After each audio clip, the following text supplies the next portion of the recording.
Bom, nesse módulo de objetivos a gente vai abordar aqui as vantagens de você ter uma câmera fotográfica, né? Seja ela DSLR ou mirrorless, que troca objetivos. Então, o fato de você ter uma câmera com lente intercambiável te possibilita inúmeras possibilidades, né? Então, vamos falar um pouquinho das objetivos, das aberturas, e principalmente se você fixa, se zoom, qual a vantagem de cada uma, as desvantagens, porque cada uma tem vantagem e desvantagem. Aí você vai poder decidir melhor quais são as vantagens e desvantagens de cada uma delas, ou de cada grupo delas, vamos dizer assim, né?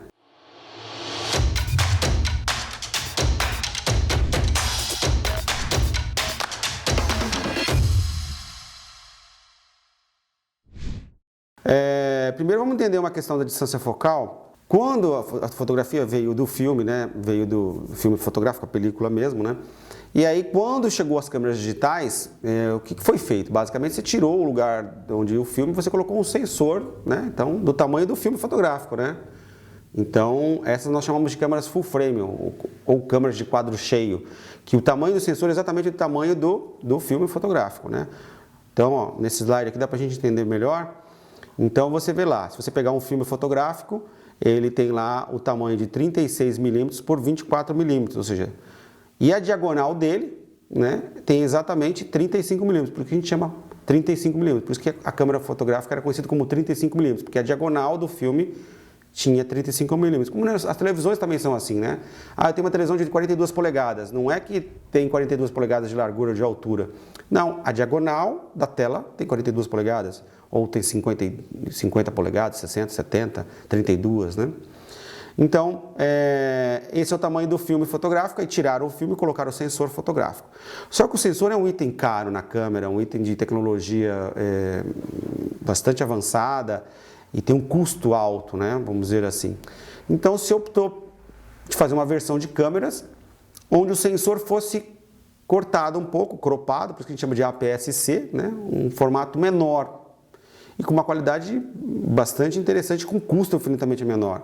Daí entrou no mercado das câmeras de entrada, as câmeras, isso, na minha opinião, um dos fatores que possibilitou a fotografia e o vídeo, principalmente a fotografia, disparar assim muito, né? Ou seja, muita gente pratica hoje fotografia, faz fotografia com câmeras fotográficas DSLR de entrada ou APS-C de entrada. As próprias mirrorless, a maior parte das mirrorless, grande parte das mirrorless, usa o sensor cropado. O que é o sensor cropado? É o que vocês estão vendo aí.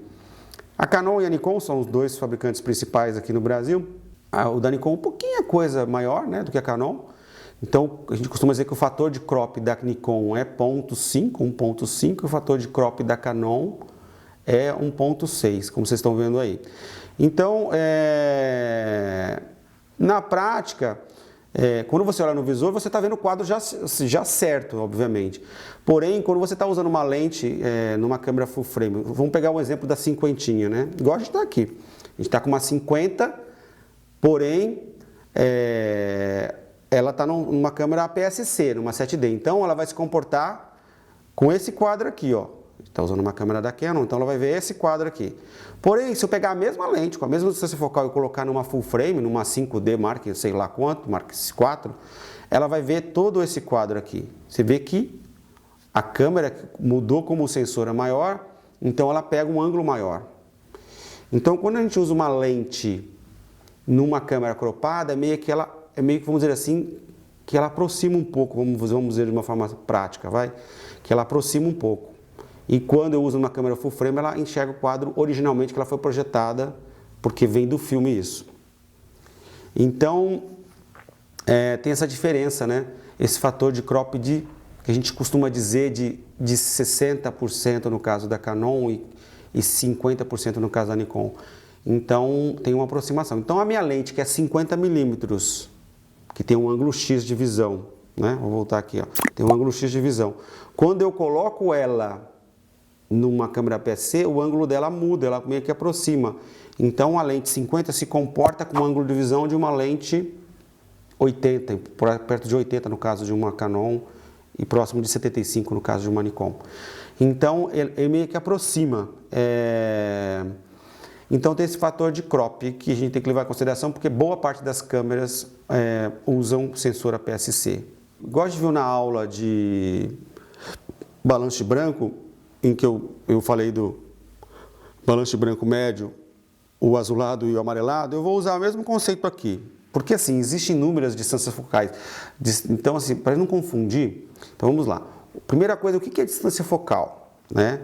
Então, se eu pegar aqui, ó, vocês estão vendo aí no slide, se eu pegar o ponto de inversão da imagem, que depende de cada lente. Então, por exemplo, nessa lente mais longa aqui, ó, vamos pegar essa cor laranja. O ponto de inversão da imagem, porque a imagem ela entra pelo objetivo, ela tem um ponto de inversão, que geralmente é no diafragma, se inverte e projeta lá no fundo do sensor, né? Antes, na época do filme, na época no filme. Então, esse ponto de inversão da imagem até o plano do filme, ou plano do sensor, né? Ele tem uma distância em milímetros. No caso aqui, ó, 85 milímetros, ou 8,5 centímetros. O plano no azul aqui, ó, o plano de inversão até o plano tem 50 milímetros, ou 5 centímetros. Essa é a distância focal da lente.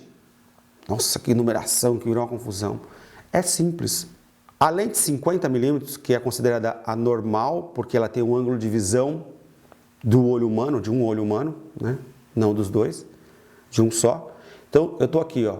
O ângulo de visão, quanto que eu enxergo, aberto ou fechado, ok?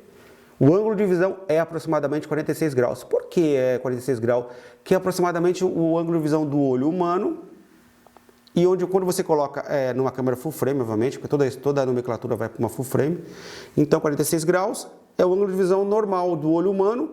Eu não vou ter nem aquela sensação que eu afastei, que é quando eu uso uma grande angular, nem a sensação de que eu aproximei quando eu uso uma tele. Então a pessoa fica no mesmo lugar ali. Então o ângulo normal é 50, ok? A gente costuma dizer entre 40 e 60 milímetros são tidos como próximo do ângulo de visão do olho humano. Então são lentes que são consideradas normais, porque tem um ângulo de visão próximo do olho humano, que é 46 graus de ângulo, ok? Abaixo disso, olha como é que é fácil. Então eu tenho a 50, abaixo disso eu considero grande angular, acima disso eu considero teleobjetiva. Simples assim.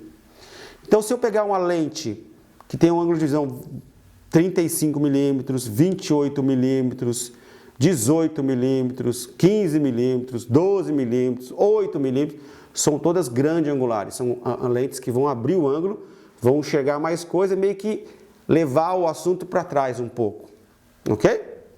E quanto muito mais aberta, ela vai distorcendo. A gente pegar uma 15, uma 12, ela começa a distorcer já as laterais. Até 28, 24, você não tem muito isso, mas a partir disso começa a distorcer. E ao contrário, então se eu pegar uma lente com um ângulo de visão acima de 50, ou seja, 70 milímetros, 85, 100, 200, 300, 400, 800, 1200, são todas lentes que vão aproximar o assunto e vão deixar o ângulo de visão mais restrito. Então, sei lá, vou usar uma 600 milímetros, que é uma lente usada para fotografar pássaros, por exemplo. Então, o passarinho que está lá longe, ele vai ter a percepção que está próximo, porque o ângulo de visão foi restringido. Porque eu não posso chegar próximo do passarinho, então eu vou usar uma lente que eu aproxime ele para ele pegar ele em plano cheio. Né? É assim que funciona para você fotografar pássaros, por exemplo. Então, a gente tem a lente normal, teleobjetiva, super teles, que são bem longas, lente grande angular e ultra grande angular. Então, você divide em basicamente normal, grande angular e tele. Simples assim. Quanto maior o número, mais aproxima, mais telada a lente é. Quanto menor o número, mais angular, mais coisas pegam em cena.